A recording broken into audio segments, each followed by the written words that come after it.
Bon, alors, un Picasso, c'est-à-dire un tableau de Picasso, joué à pierre, feuille, ciseaux. Donc c'est quoi le titre? Bon, alors je commence. Alors on rappelle Anaïs qu'il y aura 2 fins possibles. À vous de trouver la bonne. D'accord Anaïs? D'accord, aucun Allez, problème. on y va.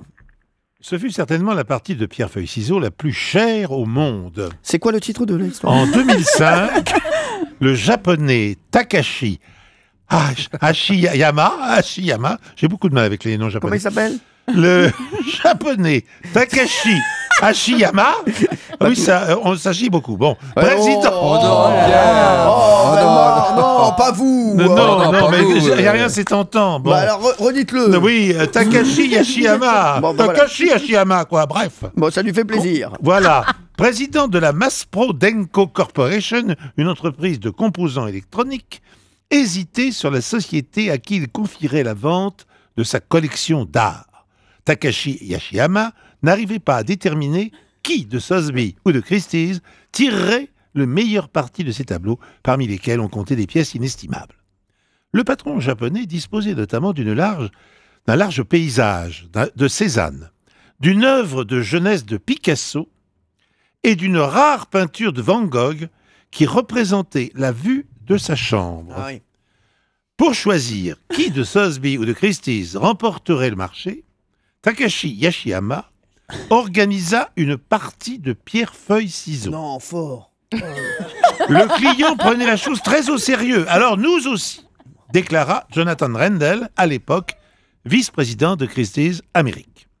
Le duel eut lieu dans un bureau de la Société du collectionneur à Tokyo.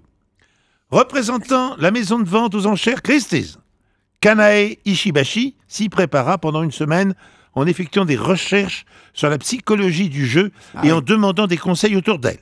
Elle s'entretient surtout avec les 2 jumelles d'un de ses collègues, Alice et Flora, qui, à 11 ans, s'affrontaient à ce jeu presque quotidiennement.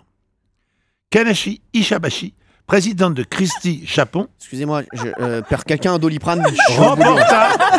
remporta finalement la partie, s'assurant ainsi des millions de dollars de bénéfices. 2 versions. On avait dit à cette dame, tout le monde sait qu'il faut commencer par la feuille, lui avait dit Alice. Ils bâtirent en effet la pierre jouée par Sotheby.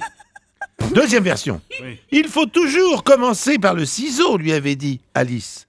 Ils bâtirent en effet la feuille jouée par Sotheby. Ah d'accord, donc là, c'est pas mal.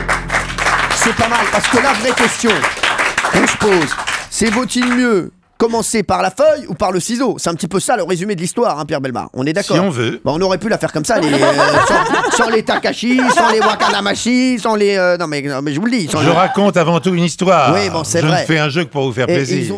Attention, Pierre Bellemare. Voici la réponse. C'est énorme, hein. Il s'annonce lui-même. Ah non, mais c'est vrai, lui, ça y est, lui. Il faut toujours commencer par le ciseau. Bravo. Voilà. Le taulier.